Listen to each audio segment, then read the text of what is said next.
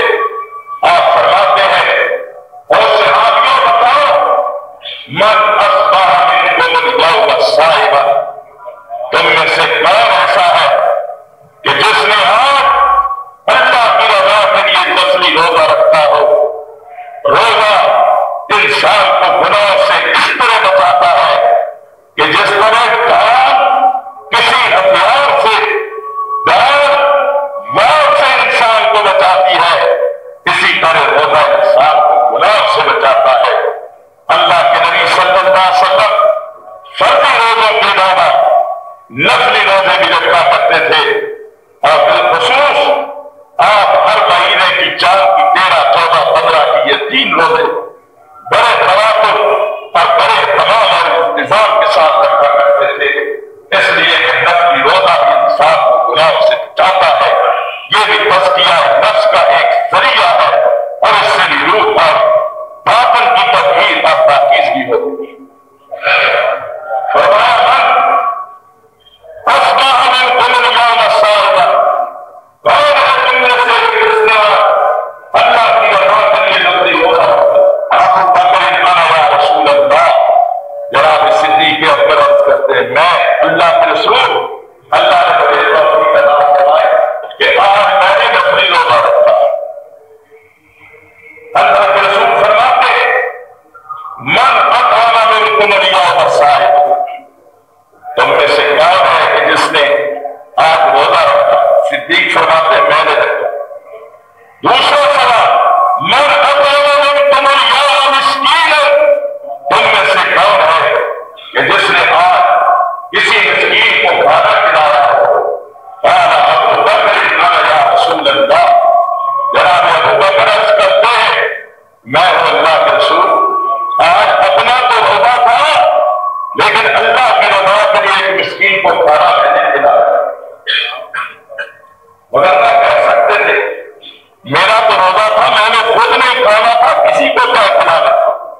لیکن عرض کیا تھا اپنا روزہ تھا لیکن مسکین کو کھانا میں نے کھلایا.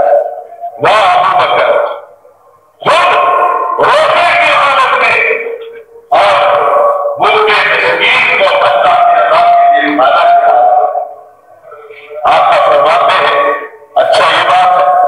تیسرا سوال آتا ہے, من عاد منکم اليوم مریضا, تم میں سے کوئی ایسا بھی ہے کہ جس نے آج کسی مسکین کی, کسی مریض کی بیمار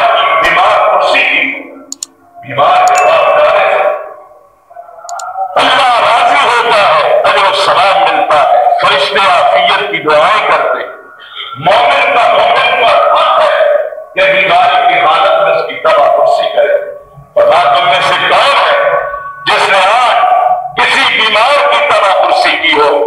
قال ابو بکر یا رسول اللہ، یہاں بھی ابو بکر ہی آ گئے، اب کرتے یا رسول اللہ میں آج اللہ نے مجھے یہ بھی توفیق عطا فرمائی کہ روزہ بھی رکھا، مسکین کو کھانا بھی کھلایا، اور ایک بیمار کے پاس جا کر اس کی طرح کرسی دی۔ چوتھا سوال، امام کائنات اپنے شاگردوں سے یہ فرماتے ہیں، من تابع منکم اليوم جنازۃ، تم میں سے کون ہے کہ جس نے آج کسی کے جنازے میں شرکت کی؟ جنازے میں شرکت بھی حق ہے دوسرے مسلمان کا جو زندہ ہو، مرنے والے مسلمان کے جنازے میں شرکت کرے، اور جنازے میں شرکت اللہ کی رضا کے لیے کرو، کوئی مسلمان خوف ہو جاتا ہے، وہ احسان نہیں چکا سکتا کہ کون اس کے جنازے میں آیا کون نہیں آیا، نہ وہ دیکھتا ہے نہ وہ احسان چکانے کے لائق ہے، لیکن اللہ دیکھتا ہے جو مسلمان زندہ مسلمان اپنے فوت ہونے والے مسلمان بھائی کے جنازے میں شرکت کرتا ہے، اللہ سے تو پہاڑ کے برابر اجر و ثواب۔ جناب ابو بکر رضی اللہ تعالیٰ کو عرض کرتے ہیں، انا یا رسول اللہ، اللہ کے رسول صلی اللہ علیہ وسلم، یہ نیک کام بھی اللہ نے مجھے بھی کرنے کی توفیق عطا فرمائی ہے، اور میں نے آج روزہ بھی رکھا ہے، مسکین کو کھانا بھی کھلایا، میں نے بیمار کی طرح کرسی بھی کی، مسلمان فوت شدہ کے جنازے میں بھی شرکت کی، یہ چار کا اب پانچواں سوال کوئی نہیں ہوا۔ فرمایا ابو بکر ہر کام میں تو پیش ہر کام میں تو آگے، اور اللہ کی قسم صدیق وہ سبقت الخیرات کے جذبات رکھتے تھے کہ کوئی چاہتے ہوئے بھی، کوشش کے باوجود بھی ابو بکر رضی اللہ تعالیٰ عنہ کے ہم پلہ نہ ہو سکے، تو آپ کا نبی نے فرمایا اے میرے ابو بکر، ایک دن میں یہ سارے کام تو نے کیے ہیں اور تجھے جنت کی بشارت اللہ کا رسول دیتا ہے، اے ابو بکر تجھے خوشخبری ہو کہ تو جنتی ہے، یہ کام وہ کام ہے جو مومن بھی کرتا ہے وہ جنت میں جاتا ہے۔ اللہ اکبر۔ ہر سوال میں کہیں بھی ابو بکر کا کھانا خالی نظر نہیں آتا، ہر جگہ ابو بکر کے 100 نمبر نظر آتے ہیں، ہر جگہ صدیق اکبر کامیاب و کامران نظر آتے ہیں، یہاں تک کہ سبقت الخیرات کی بات ہوئی نا، غزوہ تبوک کے موقع پر امام کائنات علیہ السلام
لیکن آج میں ابو بکر کو آگے نہیں بڑھنے دوں گا، اور آج میں اس قدر رائے خدا میں اپنا نام قربان کروں گا کہ ابو بکر کو آج پیچھے چھوڑ دوں گا، اور آج سب کا دل الخیرات میں پہلا نمبر میرا ہوگا۔ جناب فاروق اعظم رضی اللہ تعالیٰ عنہ یہ بات کہہ کر تشریف لے گئے، اب جتنا بھی آپ کا مال تھا نا، سارے مال کو 2 حصوں میں تقسیم کیا، آدھا مال گھر والوں کے لیے چھوڑا اور آدھا مال اللہ کے پاک پیغمبر علیہ السلام کی خدمت میں لا کر پیش کیا کہ یہ ہے یا رسول اللہ صلی اللہ علیہ وسلم، میرا مال بڑا ایثار تھا، بڑی قربانی تھی کہ اپنی پوری زندگی کی آدھی کمائی راہ رب میں خرچ کر دیتے ہیں۔ جناب صدیق اکبر تشریف لے گئے اور وہ بھی اپنے گھر میں سے جو کچھ موجود تھا سبھی کچھ اللہ کے راستے میں قربان کرنے کے لیے لے آئے، حتیٰ کہ جو کپڑے پہنے ہوئے تھے وہ کچھ اچھے تھے، وہ اتارے اور پرانا سا بوشیدہ سا لباس جسم پہ پہن لیا کہ کوئی نہیں میرا دوبارہ پرانے کپڑوں میں ہو رہا ہوگا، یہ اچھے کپڑے میں اللہ کے راستے میں قربان کر دوں، سبھی کچھ لا کر بارگاہ نبوت میں حاضر کر دیا۔ اور اللہ کے رسول صلی اللہ علیہ وسلم نے فرمایا ابو بکر آ جاؤ، یا رسول اللہ یہ میں بھی اپنا حصہ دے کر حاضر ہوا۔ فرمایا فاروق آپ کا مال زیادہ نظر آتا ہے، صدیق کا مال اس مقابلے میں کم ہے، بتاؤ کتنا لے کر آئے ہو، کتنا گھر چھوڑ کے آئے ہو؟ جناب فاروق نے عرض کی یا رسول اللہ آدھا لایا ہو، آدھا گھر چھوڑ کے آئے۔ ابو بکر تو بتا، تو نے رتبہ کیا ہے؟ عرض کی یا رسول اللہ جو کچھ بھی تھا سارے کا سارا قربان کیا، آدھا تو درکنار میں نے اپنے گھر میں نہیں چھوڑ کے آیا۔ میرا وعدہ ہے اس موقع پر اللہ نے جبریل امین کو صدیق اکبر کی برتری کا پیغام دے کر نازل کیا، اور صدیق کی برتری کا پیغام لے کر آنے والا جبریل اس دن اسی قسم کا بوسیدہ لباس میں تھا کہ جس طرح کا بوسیدہ لباس صدیق اکبر نے پہنا ہوا تھا۔ آقا نے پوچھا جبریل آج کیا ہوا؟ پہلے جب بھی ہوتا تھا تیرا لباس بڑا عجیب بڑا نوازا ہوتا تھا، لیکن آج تیرا لباس بڑا بوسیدہ سا ہے۔ جبریل عرض کرتے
سرور کائنات علیہ السلام خطبہ حجۃ الوداع ارشاد فرما رہے ہیں، اچانک دوران خطبہ آپ خاموش ہو گئے، سر جھکا دیا اور سرور کائنات کی پیشانی پر پسینے کے قطرے اس طرح کے جس طرح دو مرجان ہوتے ہیں موتیوں کی طرح چمک رہے ہیں، چہرہ انور کا رنگ متغیر ہو رہا ہے اور قسمیں ہے کہ وزن اور بوجھ سے دبتی چلی جا رہی ہے، یہ لگتا ہے کہ بیٹھی چلی جا رہی ہے۔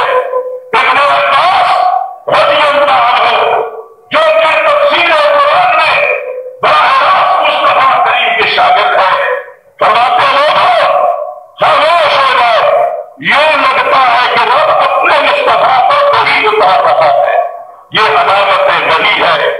اللہ کے حبیب نے چند لمحوں کے بعد سر اٹھایا، اعلان فرمایا، الیوم اکملت لکم دینکم، یہ تازہ پیغام آیا تھا، یہ تازی وحی، یہ تازہ حکم، یہ نئی آیا حجۃ الوداع کے موقع پر میدان عرفات میں آتی ہے کہ آج کے دن دین مکمل کر دیا گیا، نعمت الہیہ کا اتمام ہو گیا، آج اللہ نے اپنے دین کو مکمل کر دیا ہے، آج اللہ نے اپنی نعمت کا اتمام کر دیا ہے۔ صحابہ ہیں، خوش ہوتے ہیں، خوشی سے ان کے چہرے کھلے ہوئے گلاب کی طرح نظر آتے ہیں کہ اللہ شکر ہے کہ دین مکمل ہو گیا، نعمت تمام ہو گئی، بڑے خوش ہیں۔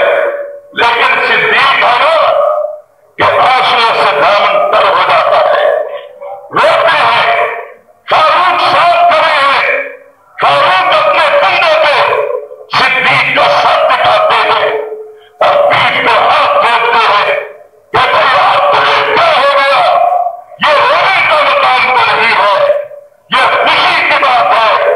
آج حجۃ الوداع کا موقع ہے، اور حجۃ الوداع کا موقع ہے، آج میدان عرفات کی یہ پربہار منظر ہے اور مراحل ہے۔ یہ مجھے کس نے دیکھا؟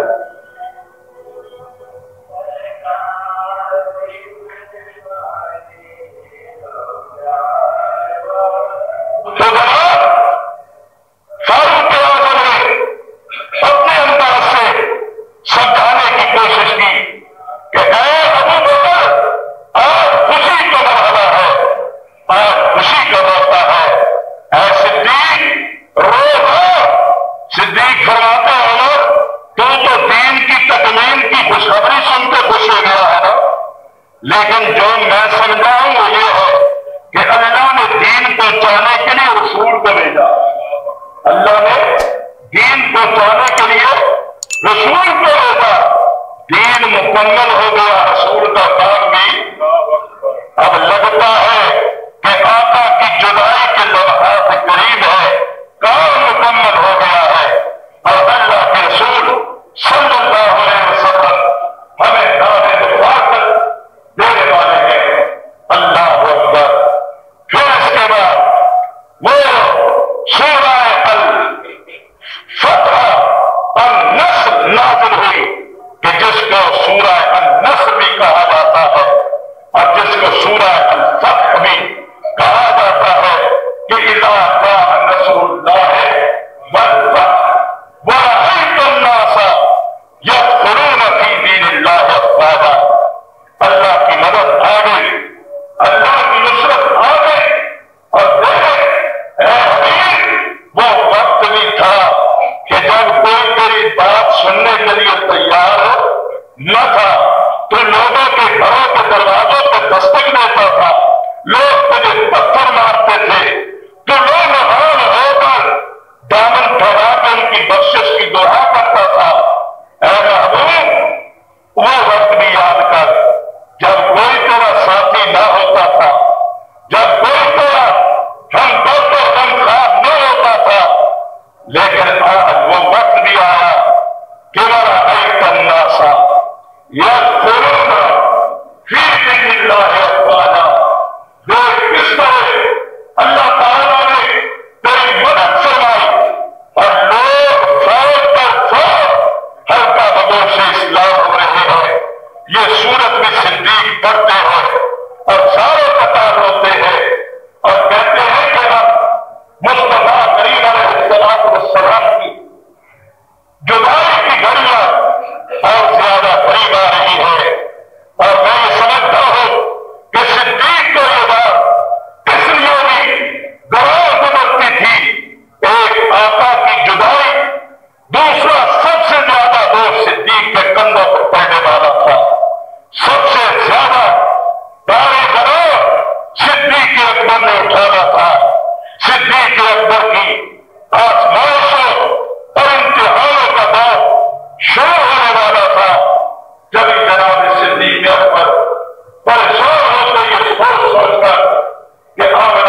تشریف لے جائیں گے۔ چنانچہ وہ وقت بھی آیا کہ جب سرور کائنات علیہ السلام بیمار ہوتے ہیں اور یہ بیماری مرض الموت کہلاتی ہے۔ آپ زندگی کے آخری ایام میں بیمار ہوتے ہیں۔ اللہ اکبر، اللہ کے رسول بیمار ہو اور فرماتے ہیں کہ بیماری بھی اللہ کی طرف سے ہوتی ہے، بیماری بھی اللہ کی یاد ہوتی ہے، بیماری بھی اللہ کی رحمت مومنوں کے لیے ہوتی ہے، اور بیماری سے ایمانداروں کے گناہ معاف ہوتے ہیں، گناہ چھوڑتے ہیں۔ اگر گناہ اللہ معاف فرما دے تو بیماری کی تکلیف کی وجہ سے اللہ اپنے ایماندار بندوں کے درجوں کو بلند فرماتے ہیں۔ چنانچہ بیماری آپ بیمار حالت میں، بخار کی حالت میں تشریف لاتے رہے، نماز پڑھتے رہے، پڑھاتے رہے، لیکن پھر بیماری شدت اختیار کرتی گئی۔ اللہ کے حبیب صلی اللہ علیہ وسلم نے مسجد میں آنا چھوڑ دیا اور بلال کو حکم دیا، جاؤ ابو بکر کو حکم دو کہ وہ لوگوں کو نماز پڑھائے۔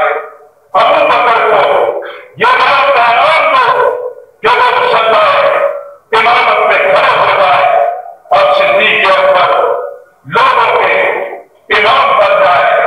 صدیق اکبر رضی اللہ تعالیٰ عنہ نے امر مصطفیٰ کی تعمیر فرمائی اور مسلح امامت کو بھی سنانا۔ گویا اشارہ تھا کہ میں نے سلام سے بھی کہا مرو ابا بکر فلیصلی بالناس، زبان سے بھی کہا اتبعوا بالنظیر من بعد ابی بکر و عمر، حکم بھی دیا اور عمر نے پہلا حق صدیق اکبر کی امامت میں ادا کیا گیا، اور بیماری کی حالت میں بھی اللہ کے رسول نے اپنے مصلح کے لیے صدیق اکبر رضی اللہ تعالیٰ عنہ کو مقرر فرمایا۔ اللہ کے حبیب صلی اللہ علیہ وسلم نے اشارات سے بھی اور ارشادات سے بھی یہ واضح فرمایا کہ میرے بعد میرے مصلح پہ اگر کسی نے کھڑا ہونا ہے تو ابو بکر صدیق نے کھڑا ہونا ہے۔ اور پھر ایمان والوں، مدینہ کی فضاؤں میں وہ غمناک منظر بھی دیکھا کہ جب 63 سال کی عمر پوری کر کے اللہ کے حبیب اپنے مشن کی تکمیل فرما کر اپنے رب کے بلاوے پہ لبیک کہتے ہوئے اپنے رب کی بارگاہ میں حاضر ہوئے، دارالفنا سے دارالبقا کی طرف آپ نے کوچ فرمایا، اور اس کے بعد مدینے پر قیامت صغری ٹوٹ پڑی۔ اور یہ حادثہ معمولی حادثہ نہ تھا۔ عائشہ فرماتی ہے کہ نبی کی وفات کا حادثہ وہ حادثہ تھا کہ جس کے ساتھ کا کوئی بھی حادثہ انسانوں کو متاثر نہیں کر سکتا۔ اور فاطمہ فرماتی ہے کہ میرے ابا کی وفات کا سانحہ غصہ رہا تھا کہ اگر یہ پہاڑوں پہ گرتا وہ بھی ریزہ ریزہ ہو جاتے، اگر یہ اجڑے اور روشن دنوں پر آتا تو وہ بھی تاریخ اور سیاہ ہو جاتے۔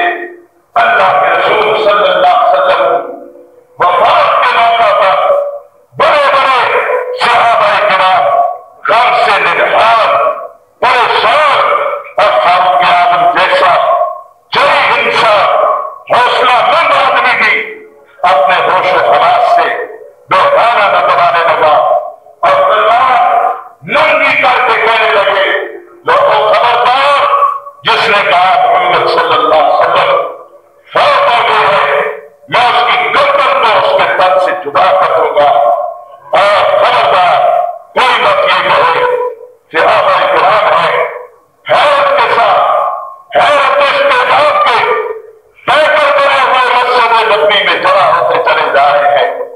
اللہ کے حبیب صلی اللہ علیہ وسلم کی وفات کا غم اور صدمہ سب کو نڈھال کر رہا ہے۔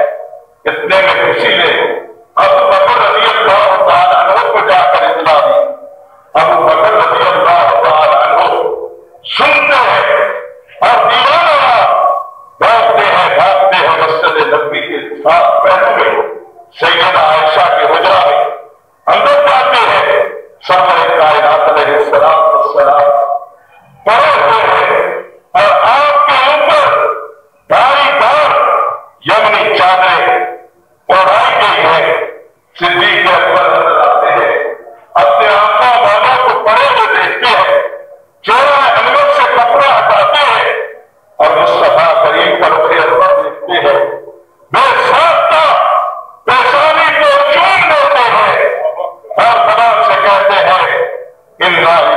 انا الیہ راجعون۔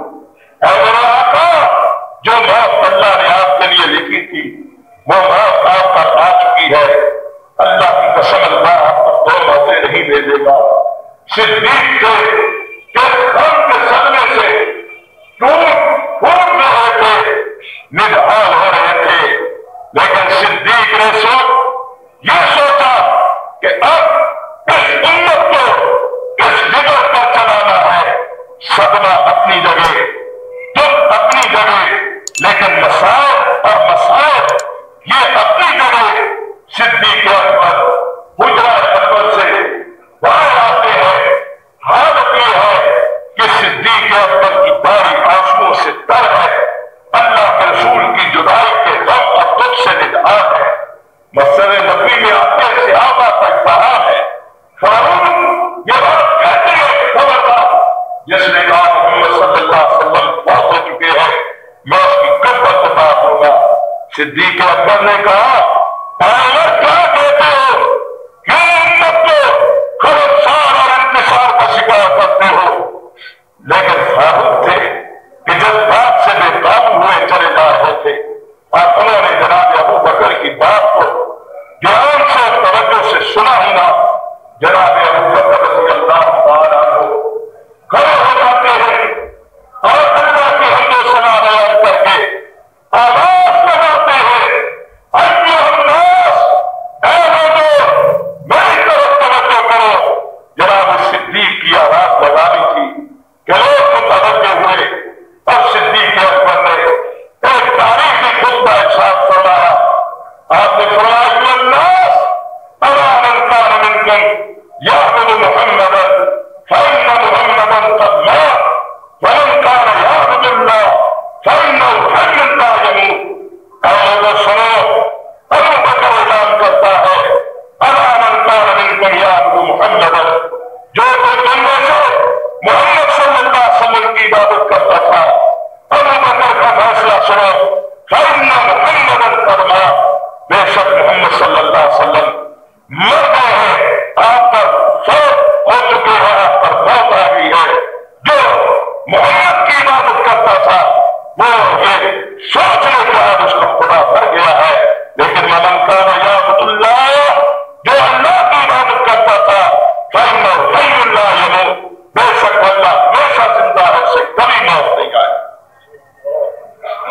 یہ صحیح بخاری شریف کا تھا، جناب صدیق اکبر رضی اللہ تعالیٰ عنہ کے بے مثال کتاب کے الفاظ، اور آپ نے اس کے بعد 2 بار سے قرآن پڑھ کے سنایا کہ اللہ نے اپنے رسول کو زندگی میں کہہ دیا تھا کہ انک میت وانہم میتون۔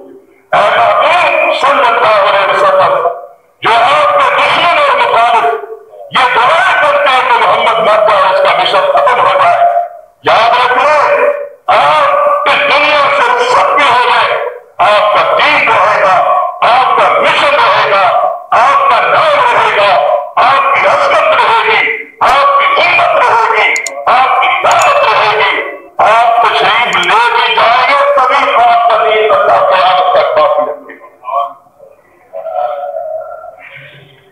باقی یہ دشمن خوش نہ ہو، آپ کا اگر موت آئے گی تو زندہ انہوں نے بھی نہیں رہنا، باقی انہوں نے بھی جانا، دشمن بھی چلے جاتے ہیں، دوست بھی چلے جاتے ہیں، رہنا اللہ کا کل من علیہا فان وابقا وجہ ربک ذو الجلال والاکرام، جو آنا ہے آیا ہے، وہ جانے کے لیے آیا ہے، آنے والے نے جانا ہے، رہے گا اللہ۔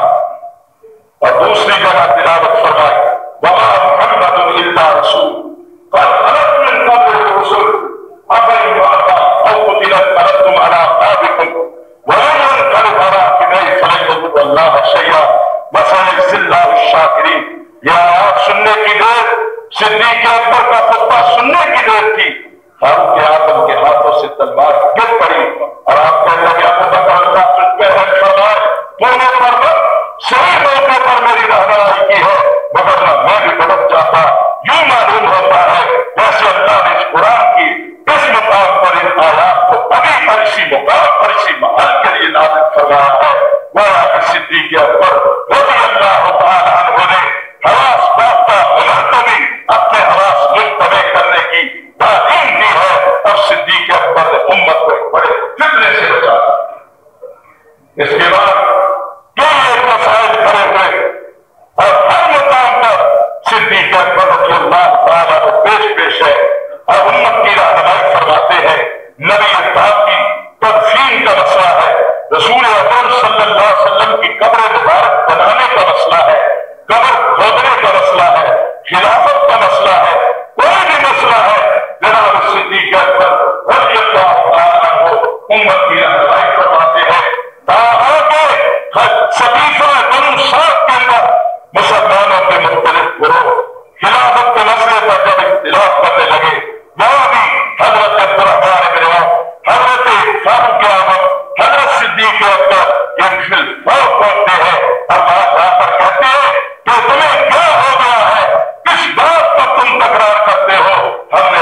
سے سن رکھا ہے. آپ نے اعلان فرمایا الائمۃ من القریش، امامت قیادت خلافت یہ قریشوں میں سے اللہ تعالیٰ جس کو چاہتا عطا کرے گا. لڑو نہ جھگڑو نہ. یہاں پر بھی حضرت صدیق اکبر نے رہنمائی فرمائی اور دیگر اکابر صحابہ کرام نے مشورہ کرنے کے بعد جناب صدیق اکبر رضی اللہ تعالیٰ عنہ کے دست اقدس پر بیعت خلافت فرمائی. گویا کہ جس مسئلے پر اللہ کے رسول نے ابو بکر کو کھڑا کیا تھا، امت نے بھی صدیق کے ہاتھ میں بیعت کر کے ابو بکر کی امامت اور سیاست کو تسلیم کیا اور ابو بکر کی خلافت پر ساری امت منتبہ ہو کے صدیق اکبر کے دست اقدس پر بیعت کی. خلافت کے بعد وہ خلافت کا مفاتے ہیں تو آپ خطبہ ارشاد فرماتے ہیں اور یہ خطبہ تاریخ اسلام کے نامور دستاویز ہے جو جناب صدیق اکبر نے فرمائی. اس انتصاری کا پیغام بن کے کھڑے ہوتے ہیں.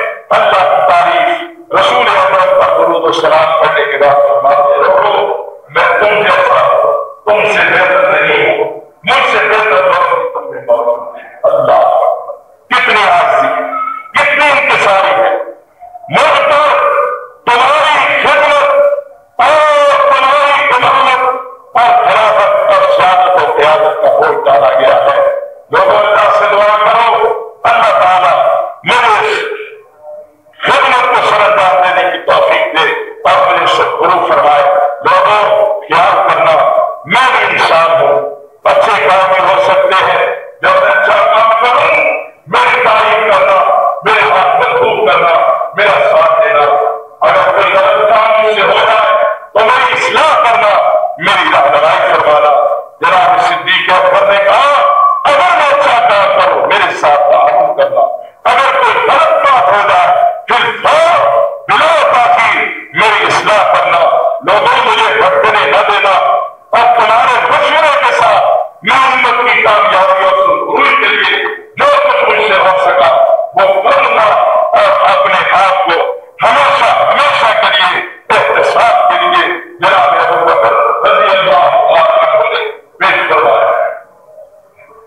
2.25 سال کی خلافت ہے صدیق اکبر کی، لیکن امر واقعہ یہ ہے کہ صدیق اکبر نے 2.25 سال میں اتنی امت کی خدمت کی ہے کہ 250 سال کی کسر پوری کی ہے.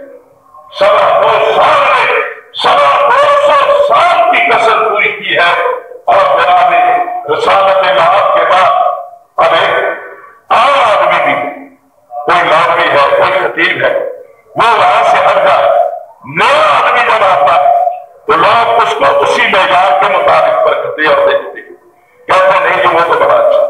ذمہ داریاں بڑھ جاتی ہیں، پھر وہ تطابق جب ہوتا ہے تو اس میں بھی بڑی دشواریاں پیدا ہوتی. اب بیعت رسول اکرم کے بعد صدیق اکبر کا اسی سیٹ پر آ جانا، اسی مسلح پر آ جانا، اسی منبر پہ آ جانا، اسی امت کی امامت کے لیے آ جانا، یہ بڑا مشکل مرحلہ تھا. لیکن صدیق اکبر رضی اللہ تعالیٰ عنہ نے بڑے فتنے کے ساتھ ایک مسلمہ نزار جھوٹا مدعی نبوت ظالم تھا، اس نے کہا میں نبی ہوں، اور اس نے آقا کی ختم نبوت کا انکار شروع کیا. اس کا فتنہ کچھ لوگ مرتد ہونے لگے، ارتداد کا فتنہ. کچھ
کہانی کرتے اور اس کی خدمت کرتے. بکری تھی، بکری کا دودھ دوہ کر نکال کر اسے دے کر اس کا کام کاج کر کے آتے. کسی کو پتا نہ ہوتا تھا کہ یہ کون کام کرتا ہے، اس عورت کی خدمت کون کرتا. جب خلیفۃ الرسول بنے، مسلمانوں کے پیشوا بنے، یہ عورت گھبرائی اور رو کر کہنے لگی ابو بکر اب آپ کے مشاورت بڑھ گئے ہیں، اب میری خبر گیری کون کرے گا؟ فرمایا اے خاتون، پہلے یہ خبر گیری کسی اور نیت سے کرتا تھا، اور اب یہ خبر گیری، اب یہ خدمت ابو بکر کے فرائض میں شامل ہو چکی ہے. میں اس فریضے میں کوتاہی نہیں کروں گا. ہر اس شخص کی جو خدمت کروانے کا مستحق ہے، اس کی خدمت کے لیے ابو بکر حاضر ہے. اور جناب ابو بکر رضی اللہ تعالیٰ عنہ نے اپنی رعایا کی خدمت میں، اپنی رعایا کی خبرگیری میں کوئی کسر باقی نہیں چھوڑی. جناب یہ ہے نظام خلافت راستہ. باتیں بہت ہوتی ہے، اسلام کا نام بھی لیا جاتا ہے، اسلام کو رسوا کرنے کی کوشش بھی کی جاتی ہے. اسلام اسلام اسلام بڑے بلند دعوے بھی کیے جاتے ہیں، لیکن جو کچھ آج ہو رہا ہے ارباب اقتدار کی طرف سے، حکمرانوں کی طرف سے، اسلام کے علمبرداروں کی طرف سے، اسلام کے نام پر ووٹ لینے والوں کی طرف سے، اور ہماری طرف سے مسلمانوں کی طرف سے جو کچھ اسلام کے ساتھ ہو رہا ہے، یہ انتہائی المناک، انتہائی دردناک، انتہائی دردناک صورتحال ہے. کاش کہ ہم لوگ جس طرح دعوے کرتے ہیں ہمارا عمل بھی ان دعووں کے مطابق ہو. اسلام صرف نعروں سے، جلسوں اور جلوسوں سے، باتوں سے نہیں آتا. اسلام اپنی زندگی میں اختلاف برپا کرنے سے آتا ہے، اپنی زندگی کو اسلام کے سانچے میں ڈالنے سے آتا ہے. اسلام نیچے سے بھی اور اوپر سے بھی، اور آدمی کی طرف سے بھی اور حکمرانوں کی طرف سے بھی اسلام کو اختیار کرنے سے آتا ہے. اسلام نے ہمارے سامنے جو خلافت راستہ تھا ایک راستہ پیش کیا ہے، اس کا بہترین نمونہ جناب صدیق اکبر رضی اللہ تعالیٰ عنہ کی ذات اقدس ہے. اور یہی وہ وعدہ خلافت ہے جس کو اللہ تعالیٰ نے اپنے ایماندار بندوں کے ساتھ کیا. اور دیکھو کس طرح اللہ نے ان کو امن عطا فرمایا، عزت عطا فرمائی، خودداری عطا فرمائی، اور اللہ نے کس طرح ان کو ایک پاکیزہ ماحول نصیب فرمایا. یہ اللہ کا احسان ہے کہ جس قوم کو، جس ملت کو، جس معاشرے کو رب کبریا اس طرح کا پاکیزہ ماحول عطا فرمایا. یہ دور خلافت راستہ ایک بہترین نمونہ ہے. اس کے ساتھ ساتھ صدیق اکبر رضی اللہ عنہ اپنے دل میں فکر آخرت رکھنے والے، اللہ سے ڈرنے والے. ایک دن آپ بیٹھے ہیں، کیا دیکھتے ہیں کہ ایک چڑیا ہے، ایک طرف سے اڑتی ہے، دوسرے طرف میں جا بیٹھتی ہے، وہاں سے اڑتی ہے، تیسری ٹہنی پہ جا بیٹھتی ہے. صدیق اکبر نے فرمایا اے چڑیا تو بڑی خوش نصیب ہے، آزاد فضاؤں میں سانس لیتی ہے، درختوں کے پھل کھاتی ہے، سائے میں بیٹھتی ہے، کہیں سے جا کر پانی پی لیتی ہے، اور پھر اس طرح زندگی گزارنے کے بعد جب تم مرے گی تو تمہیں حساب کے مرحلے سے بھی نہیں گزرنا پڑے گا. اور ہم وہ لوگ ہیں کہ جن کو اپنی زندگی کے ایک ایک لمحے کا حساب دینا پڑے گا. یہ حساب کی فکر. اور کبھی کبھی فرمایا کرتے تھے ابو بکر کاش تم گھاس ہوتا، کوئی جانور تجھے کھا کر اپنا پیٹ بھر لیتا. اس انداز کے ساتھ اللہ کے نبی کے اس رفیق خاص نے اپنی فکر آخرت کو اجاگر کیا. اور دیانت کی انتہا اس حد تک کہ ایک دن بیوی صحابہ حضرت ام رومان کہنے لگی، حضرت ام رومان نے کہا کہ جی بچے یہ تقاضا کرتے ہیں کہ ہمیں کوئی میٹھی چیز پکا کر دو. میرا دل چاہتا ہے میں نے تھوڑا سا آٹے کا حلوہ بتا۔ صدیق اکبر فرمانے لگے ٹھیک ہے، لیکن یہ آٹا کہاں سے آئے گا، میٹھا کہاں سے آئے گا، گھی اور تیل کہاں سے دستیاب ہوگا، کیسے بنے؟ کہنے لگی میں انتظام کر لوں گی۔ فرمایا کیسے انتظام کر لوں گی؟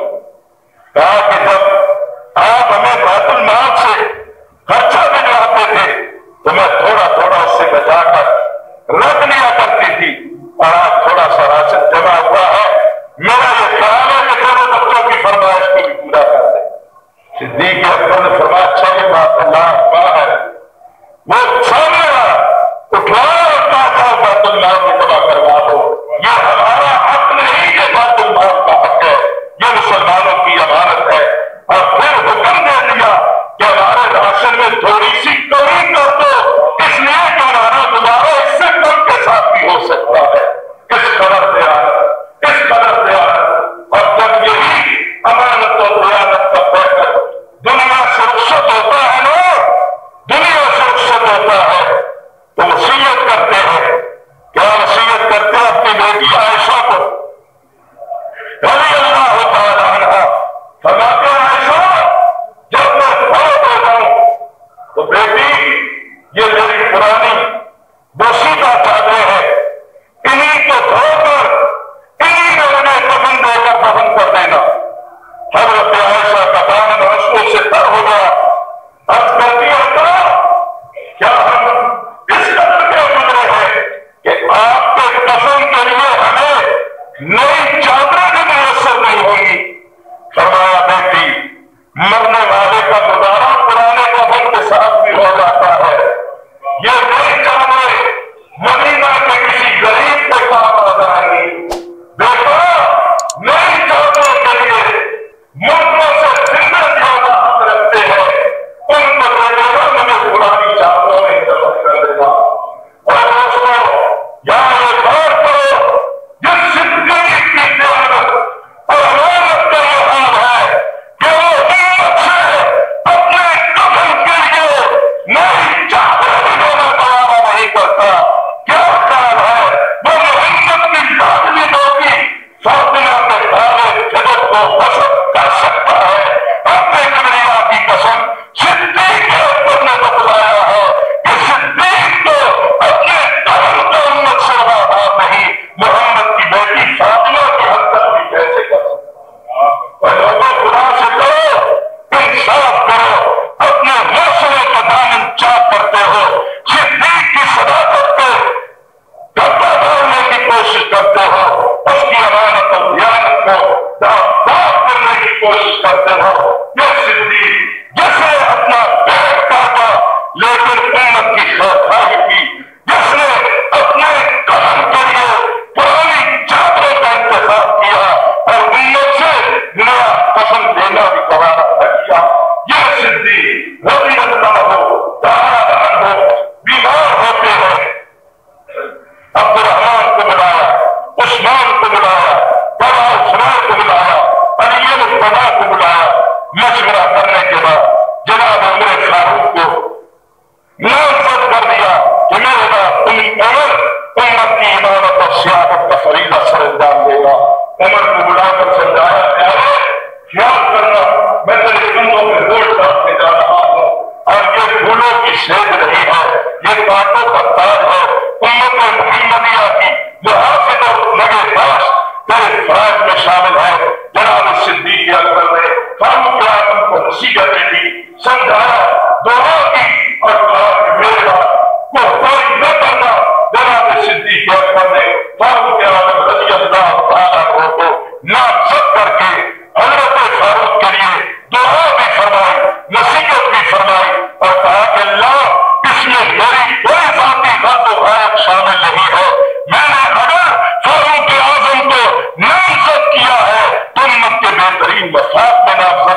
کہ میں اپنے رب کے پاس جانے والا ہوں۔ بیٹا جس حجرہ میں پاک پیغمبر دفن ہے اس حجرہ میں کون رہتا تھا؟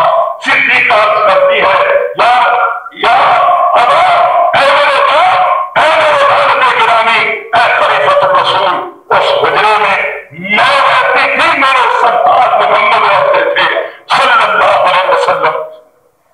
فرمایا بیٹا میرا دل یہ کرتا ہے جب میں فوت ہو جاؤں تو مجھے پہلے رسول میں دفن کیا جائے۔ عرض کی اباری آپ کی اس خواہش کا میں احترام کیا جائے گا، آپ کو پہلے رسول میں دفن کیا جائے گا۔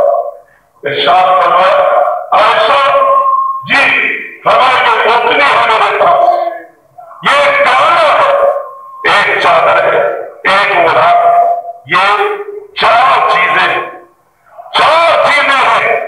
اور یہ چاروں چیزیں میری نہیں ہیں، یہ مسلمانوں کے بیت المال سے مجھے استعمال کے لیے ملی تھی، یہ جاؤ عمر فاروق کے پاس جمع کرا دو اور کہو عمر یہ ابو بکر نے یہ چار چیزیں بھجوائی ہے، یہ امت کی امانت ہے، بیت المال میں جمع کر لو۔ فاروق اعظم کے پاس جب یہ اشیاء پہنچی تو جناب فاروق اعظم آپ دیدہ ہو کر کہنے لگے اے صدیق اللہ تجھ کو رحم کرے۔ بعد میں آنے والوں کو بڑی آزمائش میں ڈال دیا، کہا ہم دیانتوں حمانتوں کے اس معیار پہ پورا اتر سکتے ہیں۔ بعد جناب صدیق اکبر نے یہ نہیں بتایا کہ دیکھو میں وہ حقیر سی چیز جو مجھے استعمال کے لیے ملی تھی وہ بھی میری ملکیت نہیں، مسلمانوں کی ملکیت یاد بھی بات ہے۔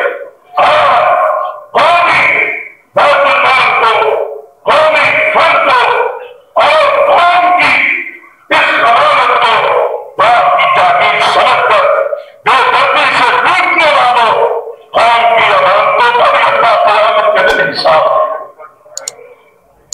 خلافت راستہ، نظام اسلام، اسلام نظام، یہ باتیں کرنی آسان ہے لیکن غور کرو قومی خزانہ کو باپ کی ملکیت سمجھ کے لوٹنے والوں۔ صاحب القصادہ نے لکھا ہے کہ ان چیزوں کی کل مالیت صرف 50 درہم بنتی تھی، لیکن جناب ابو بکر نے ان چیزوں کو بھی واپس جمع کروایا کہ اپنی ملکیت نہ تھی، مسلمانوں کی امانت۔ جناب صدیق اکبر رضی اللہ تعالیٰ عنہ زندگی کا بالکل اب آخری موڑ آتا ہے اور عائشہ صدیقہ سرانے ہیں۔ صدیق اکبر زیر لب یہ دعا پڑھتے ہیں اللہم انت ولی فی الدنیا والآخرہ توفنی مسلما والحقنی بالصالحین۔ اے اللہ میرا دنیا اور آخرت میں تیرے سوا کوئی نہیں، اللہ تو ہی میرا حامی و ناصر و مددگار ہے، تو ہی میرا پالنے والا ہے۔ اے اللہ میں تجھ سے دعا کرتا ہوں کہ یا اللہ جب تک میں زندہ ہوں مجھے ایمان پر زندہ رکھنا، اور توفنی مسلما جب میں فوت کیا جاؤں میری روح قبض کی جائے، دنیا سے رخصت ہو تو اللہ نے مسلمان بن کے دنیا سے رخصت کیا جائے۔ والحقنی بالصالحین، اللہ مجھے مرنے کے بعد بھی نیک لوگوں کی جماعت کے اندر شامل کرنا۔ جناب صدیق اکبر رضی اللہ تعالیٰ عنہ 2 سال 3 ماہ اور 9 دن مسند خلافت میں متمکن رہنے کے بعد 13 ہجری سن 22 جمادی الثانی کو سوموار کے دن اس دار ثانی سے کوچ کرتے ہیں اور عشاء کی نماز کے بعد مدینہ کی فضاؤں میں آہوں اور سسکیوں کے ساتھ جناب فاروق کی امامت میں مسلمان خلیفۃ الرسول کا جنازہ پڑھتے ہیں۔ جنازے کے بعد پیغمبر رحمت کے پاؤں میں قبر صدیق بنائی گئی، وہاں پر طلحہ نے، عثمان نے، عبد الرحمن بن عوف نے اپنے ہاتھوں سے اٹھا کر لحد میں رکھا، پاؤں رسول کے ساتھ رکھا، اور یہ لگتا تھا کہ جیسے امت کا یہ چاند رسول کے پاؤں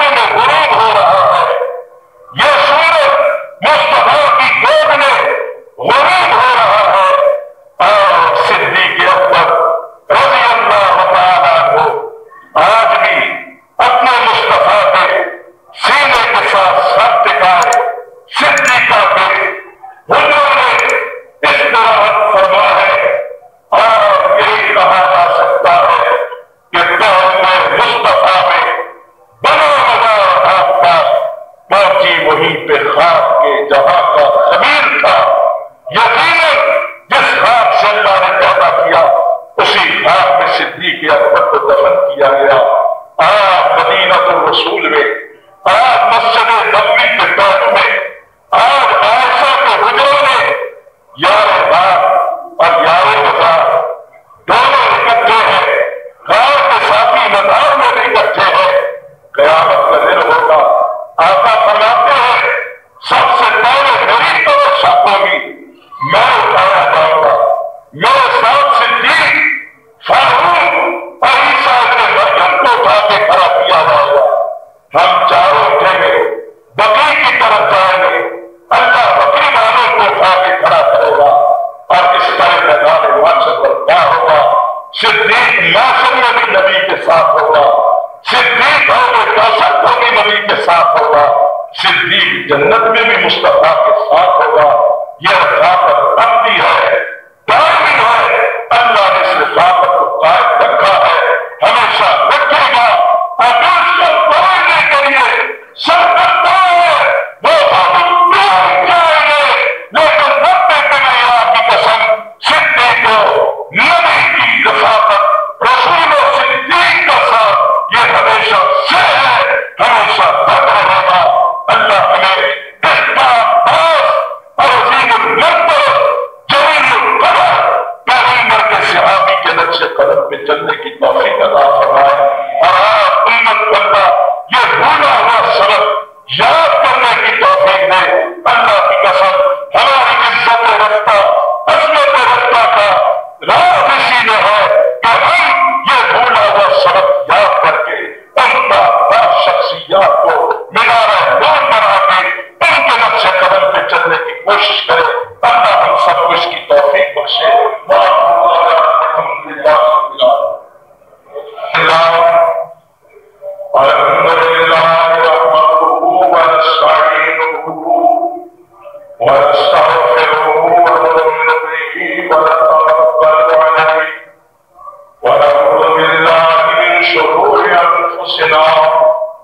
ومن سيئات أعمالنا من يهده الله فلا مضل له ومن يضلله فلا هادي له ونشهد أن لا إله إلا الله وحده لا شريك له ونشهد أن محمدا عبده ورسوله صلى الله عليه وآله وسلم أرسله الله تعالى بالحق بشيرا ونذيرا وداعيا إلى الله بإذنه وسراجا منيرا ومن يطع الله ورسوله فقد رشد واهتدى ومن يعص الله ورسوله فقد ضل أما بعد فإن خير الحديث كتاب الله وخير الهدي هدي محمد صلى الله عليه وسلم وشر الأمور محدثاتها وكل محدثة بدعة وكل بدعة ضلالة وكل ضلالة في النار. أما بعد فقد قال الله تبارك وتعالى في شأن حبيبه إن الله وملائكته يصلون على النبي يا أيها الذين آمنوا صلوا عليه وسلموا تسليما.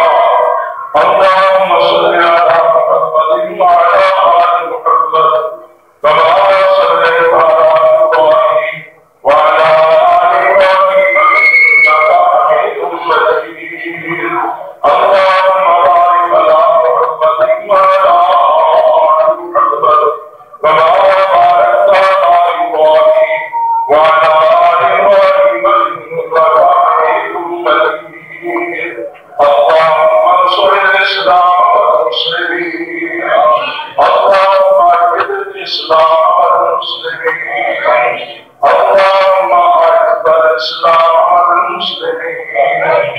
اللهم انصر من نصر دين محمد صلى الله عليه وسلم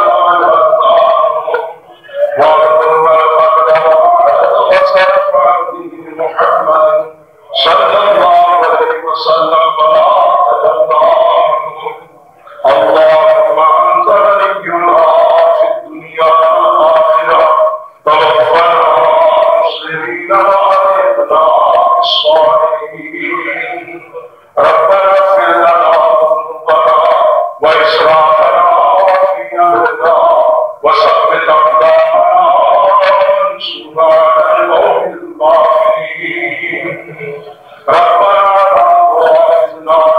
نسينا وأخطأنا ربنا ولا تحمل علينا إصرا كما حملته على الذين من قبلنا ربنا ولا تحملنا ما لا طاقة لنا به واعف عنا واغفر لنا وارحمنا أنت مولانا فانصرنا